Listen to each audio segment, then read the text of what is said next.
almost missed baby. No, wrong side. Here. Thank you. He's blind.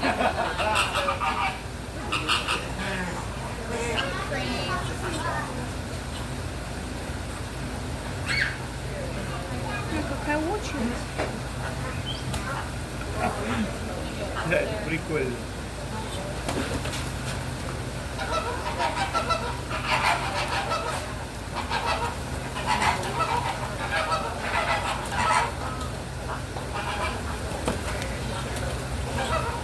Она их тут пересчитывает, что нет кого.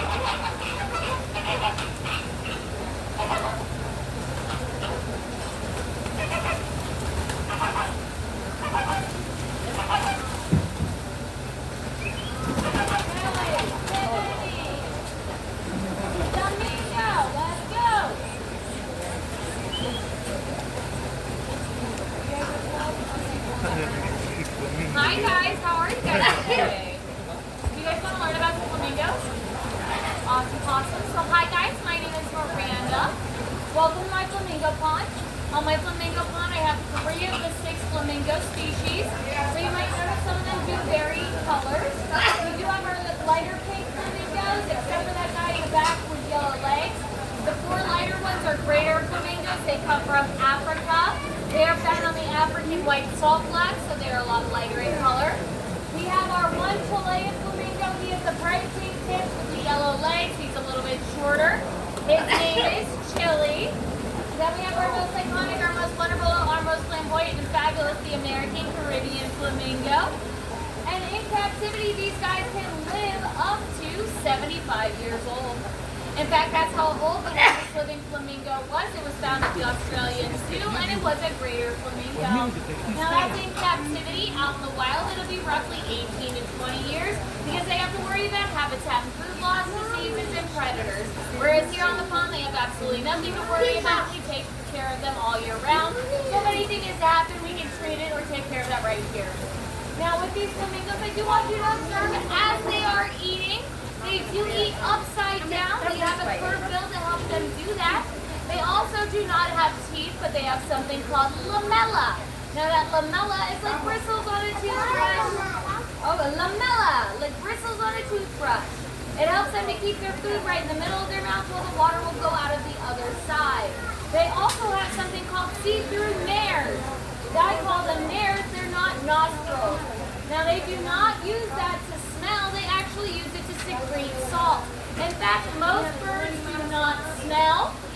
So if you guys ever happen to find a baby bird out in the wild and you go to touch it and your mom says, well, the mom won't come back to it because you just touched it, that was a complete lie.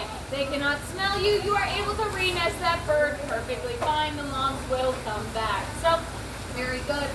But with my flamingos, they do use it to secrete salt because they live in a salty to brackish environment. So that salt needs to come out of somewhere. They just chose those nares. Then they are known for their very long necks. Flamingos have 19 bones in their long spindly necks. And they're going to use that to bring food from the mouth down to the stomach, or what we call the crotch of the bird. They will also use that long spindly neck to get a girlfriend or boyfriend. So if anyone is trying to get a girlfriend or boyfriend this year, you can do what my flamingos do and throw that neck in a circle. Now we are currently in breeding season, so you guys might get a chance to either see them throw that neck or do what I like to call the flamingo tango. They will dance around one another. It is pretty impressive to see. Now with my flamingos as well, on the pond they are non-flighted, but flamingos out in the wild are amazing flyers. But they are considered non-migratory birds. So typically these guys are going to stay on ancestral salt flats. They will not leave that area unless there's anything like habitat and food loss or a predator. Other than that, they're going to stay where they're at. Now the way that we got flamingos was back in the early 1800s due to hurricanes. In fact, just 2 years ago during Hurricane Davia, 20 flamingos blew in from Mexico into sunny Tampa, Florida. And like most of us transplants, they decided not to leave. So we are saying that flamingos are making a comeback. We do have some in Tampa and also on our Hialeah racetrack, which is only about 30-40 minutes up the road. It's pretty cool. But since they are naturally occurring, that is why we do call them American Caribbeans and not just Caribbean flamingos, because they come here naturally. Now, with my flamingos on the pond, since they are non-flighted, there is a reason for that. I have a tram that runs every 30 minutes. I have a gator pit directly behind them, and I have too much foliage for them to be able to land comfortably. They live on a salt flat, no oasis. It would be very hard for them to maneuver through these trees, and I'm not chasing them around the town of Davie. So instead what we do is, you can do one of two things. One is clipping their wings, which we would have to do every 2 to 3 weeks. Now guys, I know that sounds fun to grab them up, right? But they do have their fight or flight response, but it's not really fight or flight, it's actually fight or heart attack. So grabbing them up can be very traumatic. Instead what we do is something called pinioning. Pinioning happens at 1 to 2 days old. We take off from the wrist down, think of it like you're losing your thumbnail. It will not regrow. So that just means that they cannot get a straight flight, but they're only missing the tip. So if we do have over 70-mile-per-hour winds, these guys could potentially catch flight. So what we have to do in that instance is we'll fold them up like a box 20 minutes before that storm hits, take them right up to the women's bathroom right by the gallery, and then they're going to stay there until that storm is gone. As soon as that storm is over, one of us is always on property, typically me, and we will bring them right back down so they don't have to panic too much, and they do pretty well with that. Now with my flamingos as well, I do want you to observe the long legs of the flamingo. So a couple things I want you to notice. One, how it looks like they have scales on their legs. Now that helps them to withstand very hot and very cold temperatures. In fact, flamingo legs can withstand 150 degrees and below freezing temperatures. So they've been found in biochemical waste areas, living their best lives. They are a very hardy bird unless you grab them. But I also want you to notice another adaptation, which is what looks like their knee is going backward. So what you are seeing is actually not the knee is close to the hip. What you're seeing is the ankle, or what we call the hop of the bird. It's going to help them to be able to walk through the water easier and sit on top of their nest comfortably.